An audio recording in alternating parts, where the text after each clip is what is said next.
They were told it would be over by Christmas. That was the first lie. The second was that the cliffs could be scaled. The third was that Turkish resistance would collapse once professional soldiers from the empire showed up. The fourth was that this mattered, that forcing the strait would change the war, that Constantinople would fall, that Russia would be saved, that everything would shift. By the time Australian soldiers understood how many lies had been told, they were already halfway up a ridge they could not hold and would not abandon. What happened on those cliffs between April and December of 1915 was not heroism. It was not sacrifice in any meaningful sense. It was institutional failure measured in the endurance of men who refused to let their mates down, even when their commanders had already done exactly that. The Gallipoli campaign exists in Australian memory as the birth of national identity, the moment when soldiers from a young federation proved themselves on the world stage. That version is comfortable. It fits neatly into ceremonies and monuments. It allows us to speak of valor without examining the strategic incompetence that made that valor necessary. But the men who went up those cliffs were not building a nation. They were surviving a catastrophe created by British planners who believed maps more than reconnaissance, who trusted naval bombardment to accomplish what it never could, who thought colonial troops expendable enough to test theories that would never risk English regiments. The Australian soldiers who landed at what became known as Anzac Cove were not participants in a grand strategy. They were the correction factor for someone else's mistake, sent to hold ground that should never have been taken, because admitting the error would cost more than their persistence. The cliffs at Gallipoli rise almost vertical in places, 300 feet of scrub and stone that offers no cover and multiple firing positions to anyone above. British naval charts showed gentle beaches and accessible high ground. The charts were 40 years out of date. The beaches were narrow killing grounds. The high ground was a maze of ridges held by soldiers who knew every fold in the terrain, and the entire position was a tactical nightmare that violated every principle of amphibious warfare. Within hours of landing, Australian forces were pinned in positions that could not be reinforced adequately, could not be withdrawn from without catastrophic loss, and could not accomplish the objectives they had been assigned. The only option was to dig in and hope that someone higher up the chain would recognize the situation for what it was and adjust accordingly. That recognition never came. Instead, orders arrived to push forward, to take the heights, to break through to the objective. The men who received those orders understood immediately what they meant. They went anyway. What makes Gallipoli significant is not what happened, but what it revealed about the gap between institutional planning and tactical reality. The campaign was conceived in London by men who believed the Ottoman Empire was too weak to defend its own territory effectively, that modern British firepower would overwhelm defensive positions regardless of terrain, that colonial troops could be used to secure objectives before transferring control to regular forces. Every assumption was wrong. Ottoman forces were well-trained, well-commanded, and fighting for their homeland against an invasion force they understood as existential threat.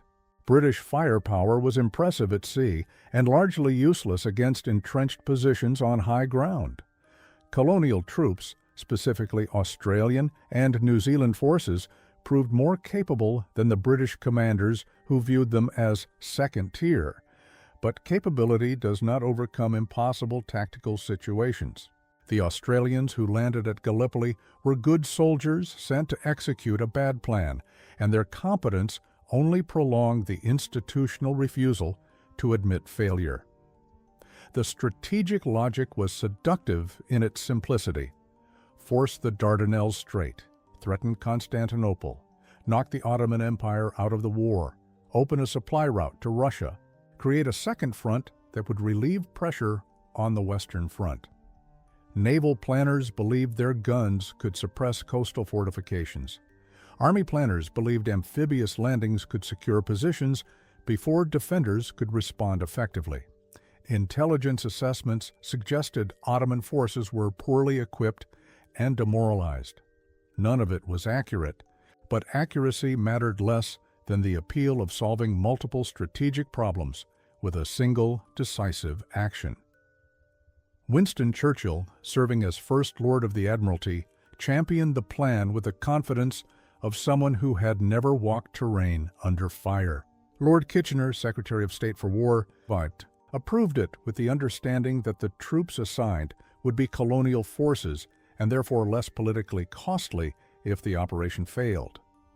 The Australian government, eager to demonstrate loyalty to the Empire and secure a place in post-war negotiations, agreed to commit forces without fully understanding what was being asked. Australian soldiers in early 1915 were volunteers, men who had enlisted believing the war would be brief and glorious, that military service was the price of citizenship in a young nation trying to prove itself. They trained in Egypt, where heat and sand tested endurance but taught nothing about the terrain they would face. Officers were largely drawn from the same population as enlisted men, mateship rather than class defining the relationship between ranks. This egalitarianism would become significant at Gallipoli, where junior officers made decisions that kept units functional after senior commanders lost situational awareness.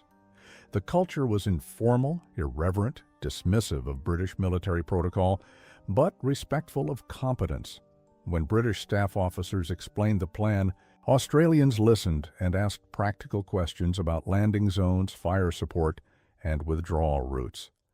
The answers were vague, optimistic, and disconnected from the reconnaissance that should have preceded any amphibious assault. Men noticed but did not object. The Empire had asked. Australia would answer.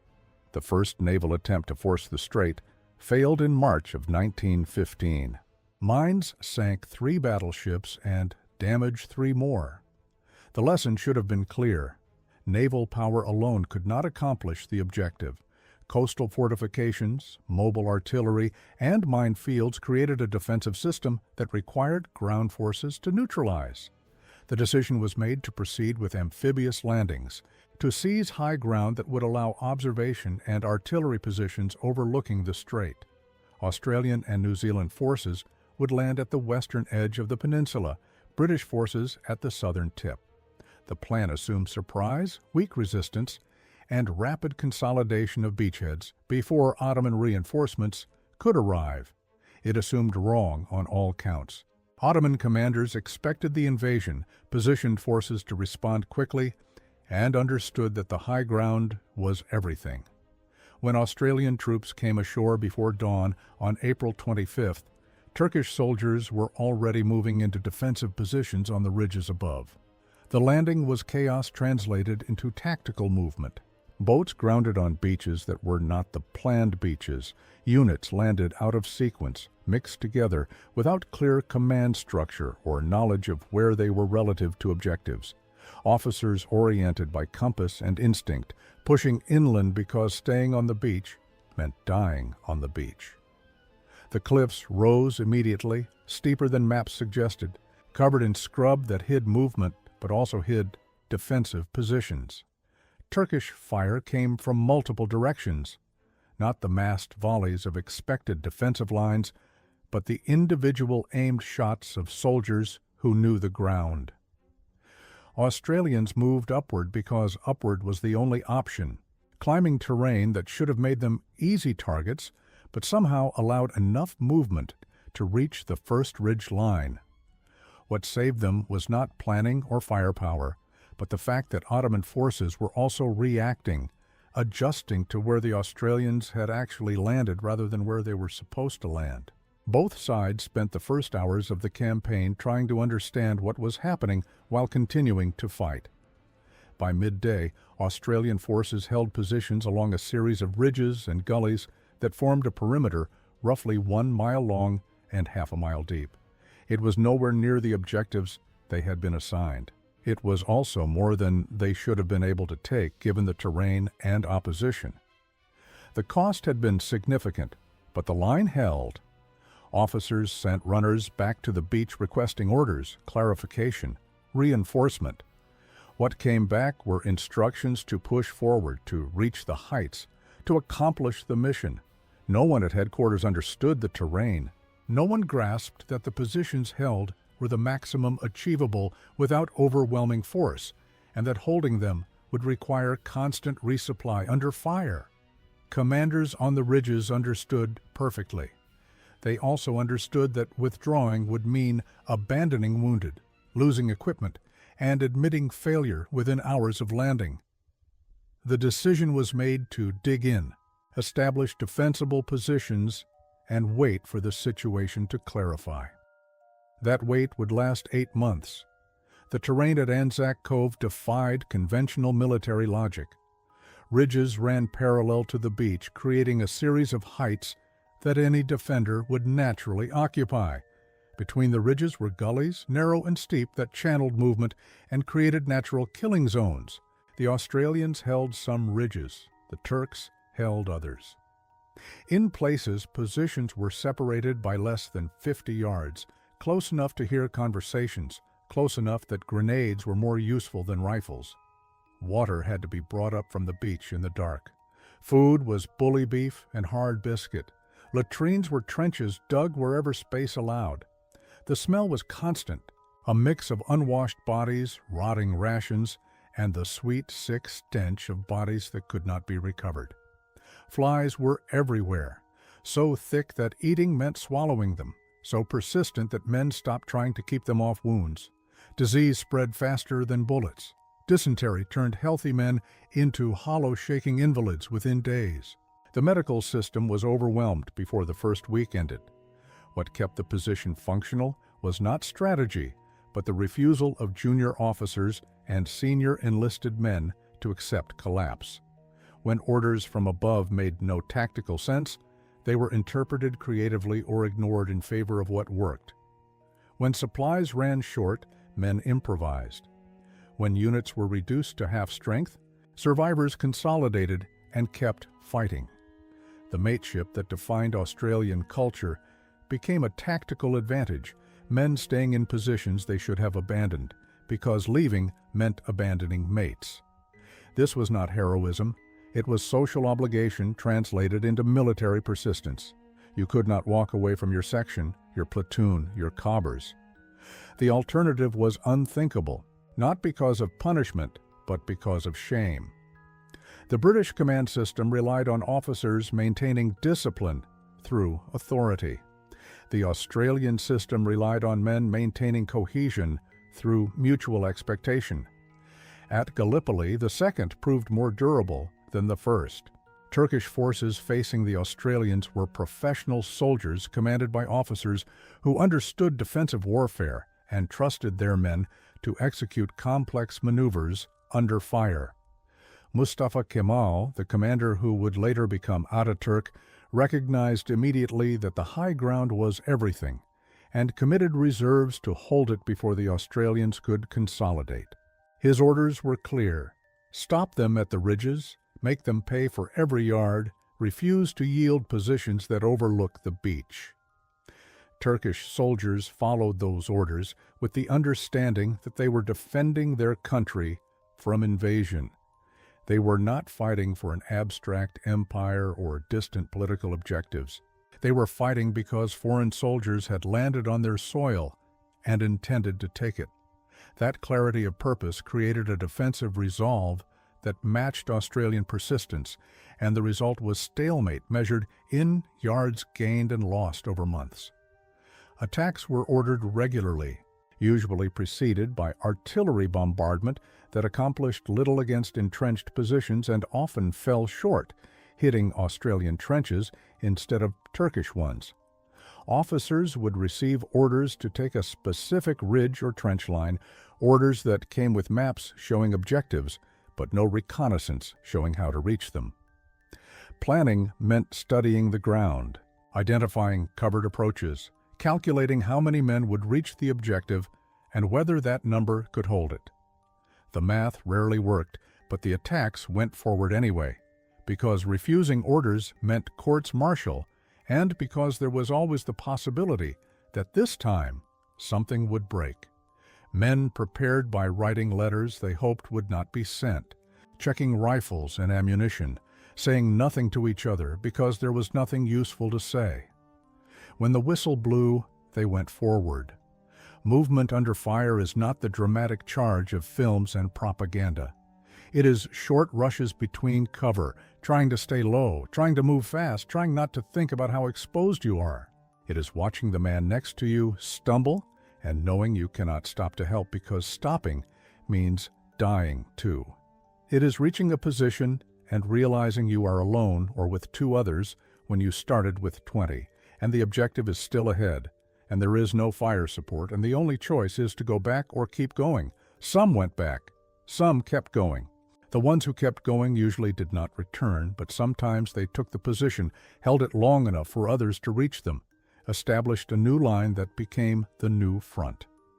Those small gains, 10 yards here, 20 yards there, were celebrated as victories because there was nothing else to celebrate. The ridge remained out of reach. The objectives remained unmet. The campaign ground forward in increments too small to matter strategically and too costly to sustain. Water was the most valuable resource. Men would go without food for days, but water determined whether you could function or became a casualty. Bringing water up from the beach meant carrying it in containers that made noise, made you a target, and often arrived punctured by shrapnel. Rationing meant a few mouthfuls a day, never enough, always leaving you thirsty. Some men broke under the thirst before they broke under the combat. The heat in summer was murderous, over 100 degrees in the sun, and there was no shade, no escape, no relief. Men wrapped their heads in wet cloth that dried within minutes. They buried themselves in the dirt of the trenches to escape the sun and breathe the dust that turned their lungs raw. Turkish soldiers suffered the same conditions, but had the advantage of better water sources and supply lines that did not require crossing open beaches under observation. The imbalance was tactical reality, not something that could be overcome by determination or courage. The landscape of Anzac Cove was littered with the debris of modern warfare. Spent shell casings covered the ground. Unexploded ordnance sat half-buried, waiting for someone to step wrong. Equipment that could not be carried was abandoned where it fell. The beaches accumulated supplies faster than they could be distributed, creating logistical nightmares and targets for Ottoman artillery. Wounded men waited hours or days for evacuation, lying in collection points that were supposed to be temporary but became permanent because there was no safe way to move them. Medical officers performed surgery in tents and dugouts with limited supplies and no proper facilities, making decisions about who could be saved and who could not, based on the brutal calculus of triage. Men who would have survived in a proper hospital became casualties because there were no proper hospitals, only aid stations overwhelmed from the first day. Communication was primitive and unreliable. Messages were carried by runner, men who moved between positions under fire with written orders or verbal reports. Runners were casualties at rates higher than infantry because they moved alone and could not take cover when engaged. Field telephones existed but required wire, and wire had to be laid across open ground where it was cut by shell fire or deliberately severed by infiltrators. Commanders made decisions based on information that was hours old, reports that were incomplete, and assumptions that were often wrong. The result was orders that did not match the tactical situation, reinforcements sent to positions that had already been overrun, attacks timed to coordinate with the support that never arrived. Junior officers learned to interpret orders as guidance rather than instruction, to do what made sense rather than what was written, and to report success regardless of actual outcome because failure brought only more impossible demands. The nights were worse than the days. Darkness hid movement, but also hid danger. Sentries strained to see shapes that might be raiders, listened for sounds that might be infiltrators, fired at shadows, and sometimes hit friends. Working parties moved supplies and reinforced positions. Labor done in silence because noise drew fire. Patrols went out into no man's land to gather intelligence, retrieve wounded, or probe enemy positions.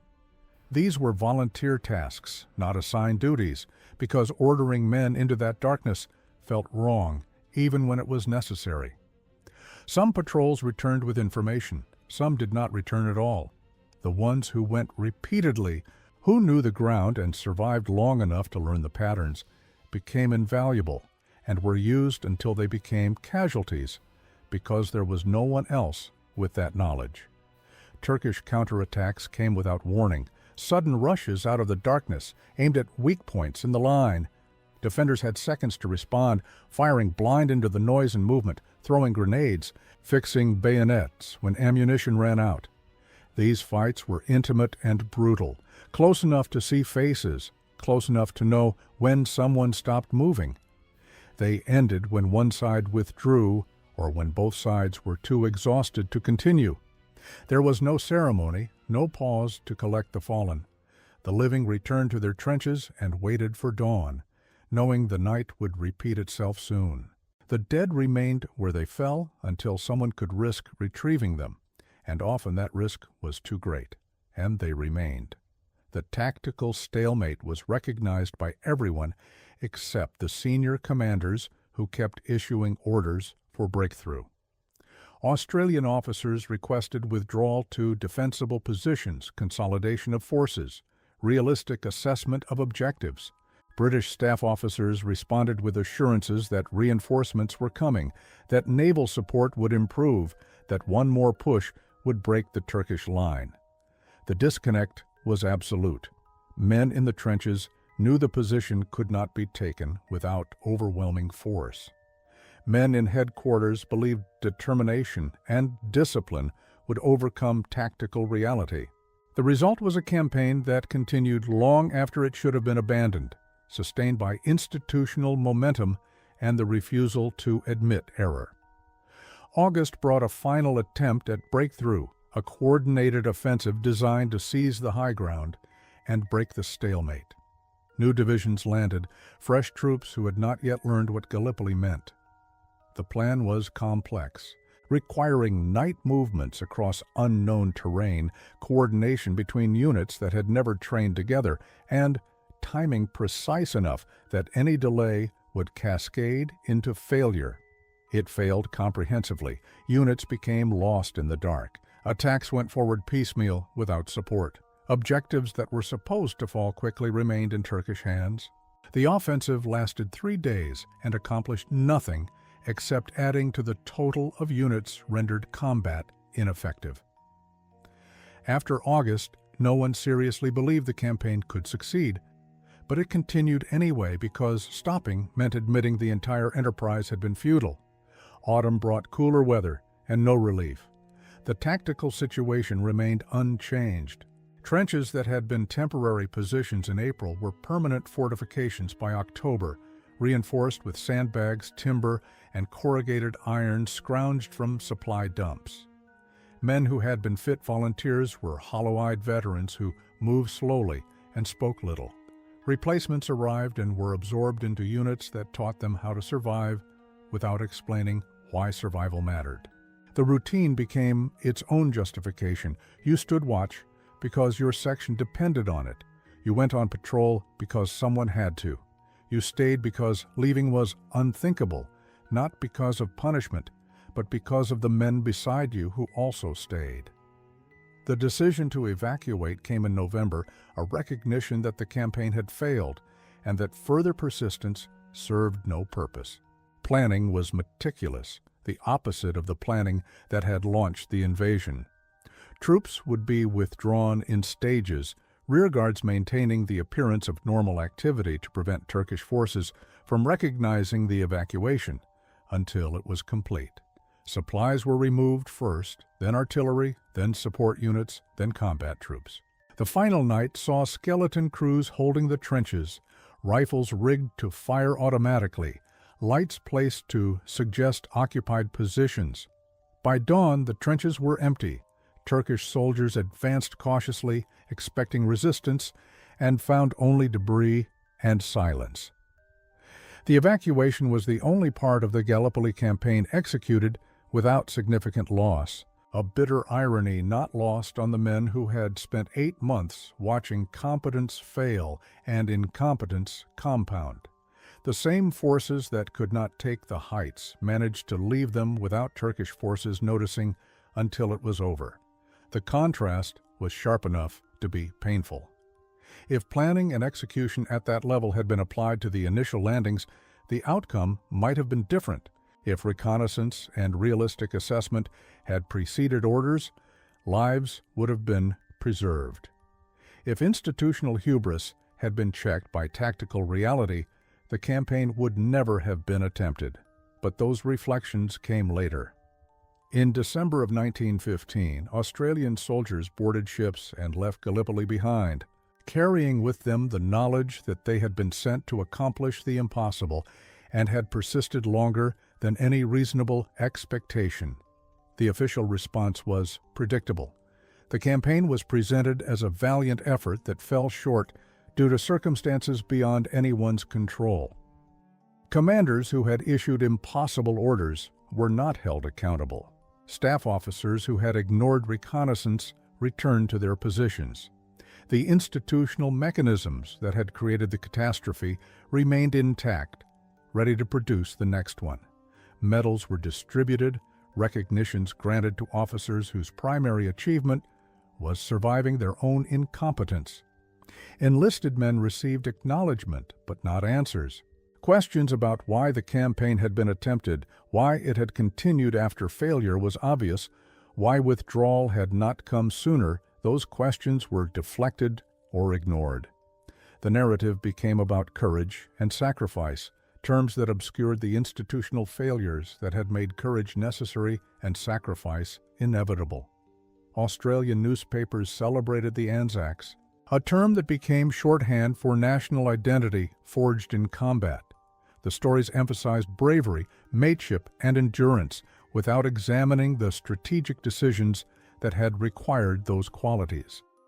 Politicians spoke of the birth of a nation, soldiers who had proven themselves equal to any in the empire, a generation that had secured Australia's place in the world. The language was grand and the sentiment sincere, but it served to bury the uncomfortable truth that Australian soldiers had been used as expendable assets in a campaign designed by British planners who did not value colonial lives as highly as British ones. The men who returned knew this. They did not speak about it publicly because the narrative had already been written, and contradicting it meant questioning the meaning of what they had endured. Courts of inquiry examined the campaign and produced reports that assigned blame carefully. Avoiding senior commanders and focusing on tactical failures that could be attributed to fog of war or Ottoman competence. Winston Churchill resigned his position but faced no formal accountability. Lord Kitchener remained Secretary of State for War until his death the following year. The generals who had commanded at Gallipoli received new assignments, some even promotions. The institutional response was to protect the institution, to ensure that failures did not damage careers or reputations that mattered. The soldiers who had executed the failed plans were honored in speeches and forgotten in policy. Their experience changed nothing about how future campaigns would be planned or how colonial forces would be deployed. The letters soldiers sent home during the campaign revealed an understanding of the situation that senior commanders either lacked or ignored. Men wrote about the terrain, the impossibility of the objectives, the inadequacy of support, and the competence of Turkish defenders. They wrote about mateship, about humor in terrible circumstances, about small victories that meant surviving another day. They did not write about heroism because heroism was not how they understood their experience. They were doing a job under conditions that made the job impossible, and they kept doing it because the alternative was abandoning their mates. That loyalty was horizontal between soldiers at the same level, not vertical toward commanders or the empire. The distinction mattered. Australian soldiers at Gallipoli developed a skepticism toward authority that would define the national military culture, a willingness to follow orders only when those orders made tactical sense, and a refusal to accept that rank conveyed wisdom. Survivor testimony, collected decades later, reinforced what the letters suggested. Men spoke about the disconnect between what they were told and what they experienced, about learning to trust their own judgment over official pronouncements, about the realization that the empire they served did not value their lives as it claimed. This was not bitterness, at least not primarily. It was clarity born from experience, the understanding that institutional narratives served institutional purposes and that soldiers were raw material to be expended in pursuit of strategic objectives.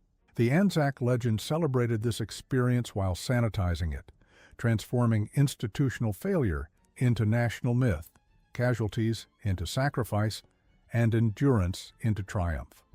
The men who lived it understood the difference, but also understood that the legend served a purpose, giving meaning to loss and creating a foundation for national identity that Australia desperately needed.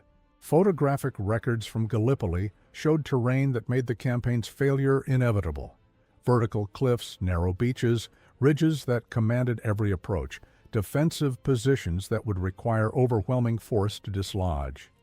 These photographs existed before the landings, available to any planner who cared to examine them.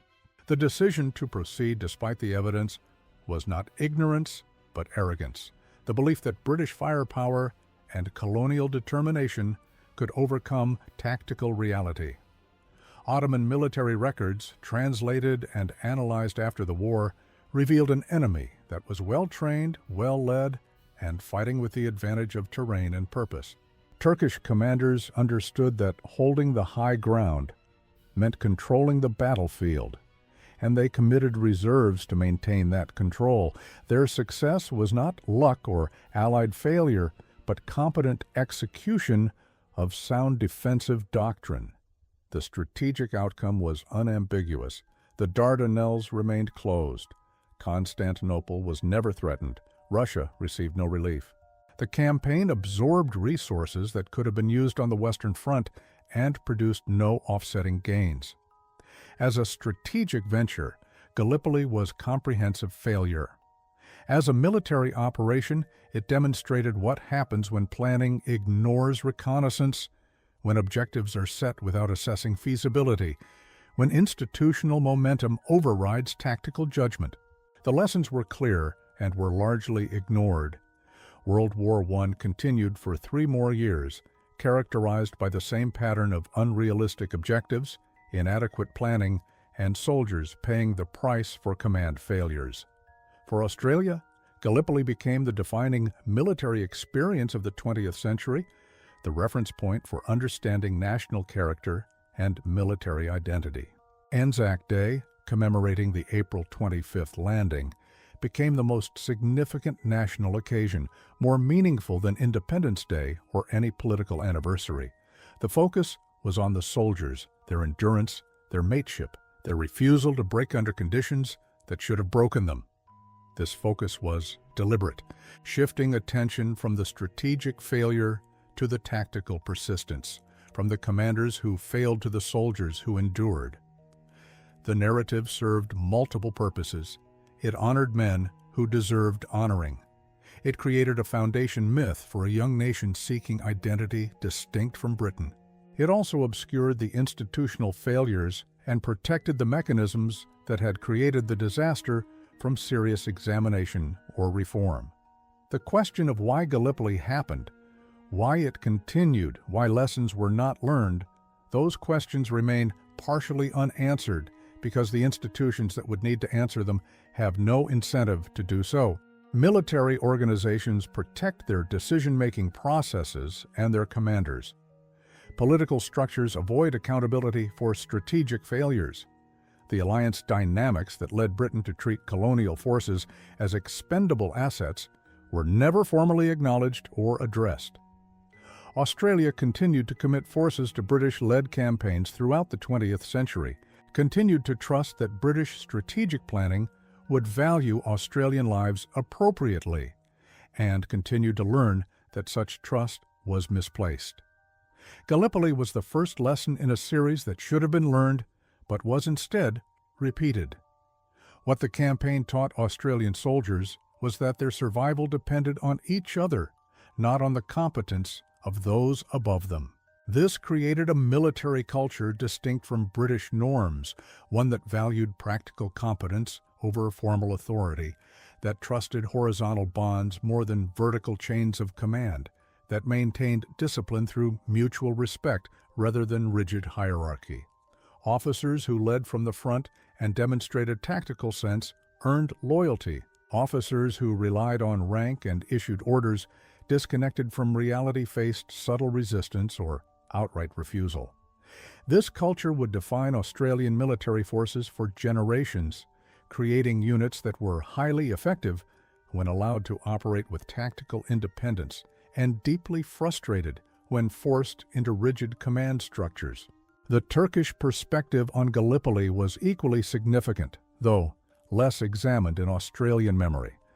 For Ottoman forces, the campaign was a defensive victory that demonstrated capability and resolve against a modern European invasion force. Mustafa Kemal's leadership became foundational to Turkish national identity. His tactical decisions and personal courage during the campaign central to his later political authority. The soldiers who defended the ridges became symbols of national resistance, their success proof that the Ottoman Empire could stand against Western military power. This narrative served Turkish nationalism, as the Anzac legend served Australian nationalism, both sides extracting meaning from the same bloody stalemate, both constructing national identity from the experience of combat. The irony of two nations building foundational myths from the same campaign, from fighting each other to mutual exhaustion over ground that mattered strategically to neither, reflects the complexity of how military experience becomes cultural memory. Gallipoli did not matter because of what was accomplished militarily. It mattered because of what it meant culturally, the stories that could be told, the identities that could be constructed, the lessons that could be taught or ignored. For Australia, it became the moment when the nation proved itself, when soldiers demonstrated qualities that would define national character. For Turkey, it became the moment when the nation defended itself, when soldiers held ground against impossible odds. Both narratives are true. Both obscure the larger truth that the campaign should never have happened, that the lives expended accomplished nothing strategically, and that the institutions responsible faced no meaningful consequences. The legacy of Gallipoli in Australian military doctrine is visible in how special operations forces are structured and employed, in the emphasis on small unit leadership and tactical independence, in the skepticism toward large-scale, coordinated offensives that depend on perfect execution. Australian forces excel at irregular warfare, at operating with minimal support in difficult terrain, at improvising solutions when plans fail. These are the lessons of Gallipoli, learned not from official doctrine, but from the lived experience of soldiers who survived institutional failure through tactical competence and horizontal loyalty. The cost of learning those lessons was measured in units rendered combat ineffective, in potential never realized, in the gap between what was asked and what was possible. Contemporary military analysis of Gallipoli focuses on the amphibious assault, examining what went wrong and why. The conclusion is consistent. Inadequate reconnaissance created false assumptions about terrain and defenses. Poor coordination between naval and ground forces meant neither could support the other effectively. Unrealistic timelines assumed rapid success and made no provision for failure. Inflexible command structures could not adapt when initial plans collapsed. These are not unique failures. They are common patterns in military disasters, the recurring mistakes that institutions make when confidence exceeds competence. Gallipoli is studied because it demonstrates these patterns so clearly, because the gap between plan and reality was so stark, because the persistence in the face of obvious failure was so prolonged. For the men who fought at Gallipoli, the campaign became the central experience of their lives, the thing that defined before and after, the reference point against which all other hardship was measured.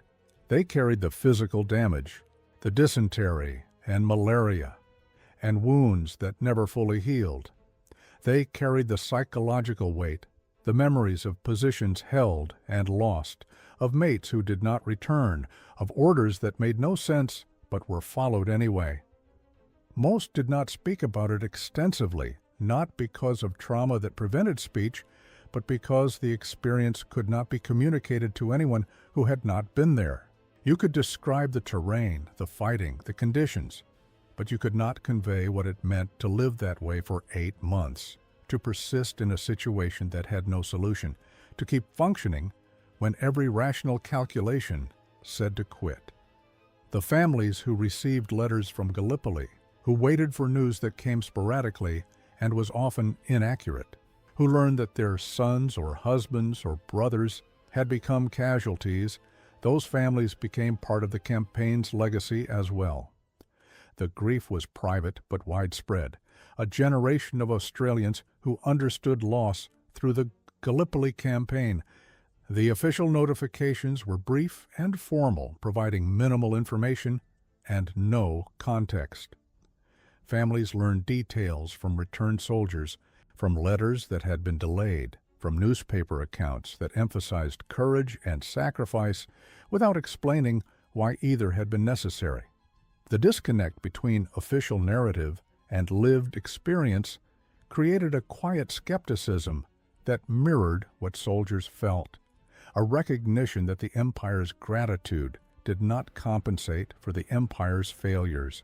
Anzac Day commemorations evolved over decades from military ceremonies to national observations, attendance growing as the generation that fought aged and then died.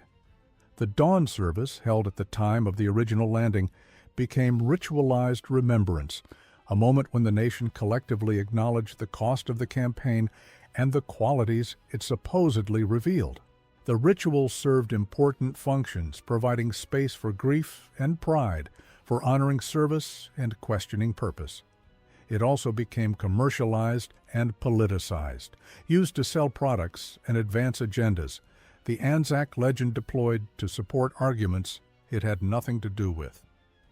Veterans watched this evolution with mixed feelings, appreciating the recognition, but uncomfortable with how their experience was being used.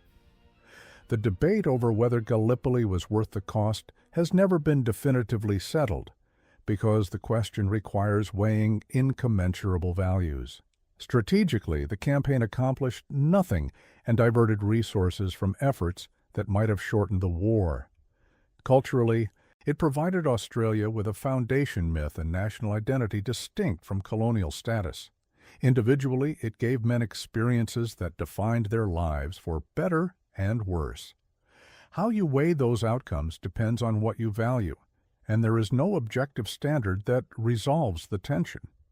What can be said with certainty is that the campaign was avoidable, that the cost was predictable, and that the decisions that led to it reflected institutional priorities that did not value Australian lives as highly as Australian contributions.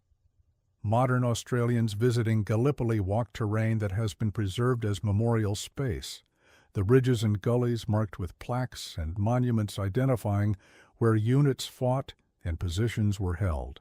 The geography makes clear what the campaign required: the vertical climbs, the exposed approaches, the commanding fields of fire that defenders enjoyed. Standing on the beach and looking up at the cliffs, the impossibility of the task becomes obvious. That soldiers accomplished as much as they did, that they held positions for 8 months that should have been overrun in 8 days, speaks to capability and determination that deserved better than the strategic incompetence that deployed it. The Turkish monuments that share the landscape acknowledge the same qualities in their soldiers: recognition that both sides fought with skill and courage for objectives that served larger strategic failures. The unanswered questions persist. Why did senior commanders not recognize the campaign's failure and withdraw sooner? Why were lessons about amphibious assault and terrain assessment not learned and applied to future operations? Why did the institutional mechanisms that produced Gallipoli continue to produce similar failures throughout the war? The answers involve institutional inertia, personal ego, political considerations, and the difficulty of admitting error at the strategic level. Easier to persist than to stop. Easier to blame circumstances than to examine decisions. Easier to honor the dead than to question why they died. These are not satisfying answers, but they are the answers that history provides. What Gallipoli teaches is not that sacrifice is noble, but that competence matters. That strategy disconnected from tactical reality produces disaster, that soldiers deserve leadership equal to their courage. It teaches that national identity built on military experience must grapple with the complexity of that experience, acknowledging not just what was endured, but why endurance was required. It teaches that mateship and horizontal loyalty emerge when vertical systems fail, and that those bonds are more durable than the institutions that depend on them. It teaches that young nations seeking to prove themselves will pay prices set by old empires pursuing strategic gambles, and that the accounting always favors the empire.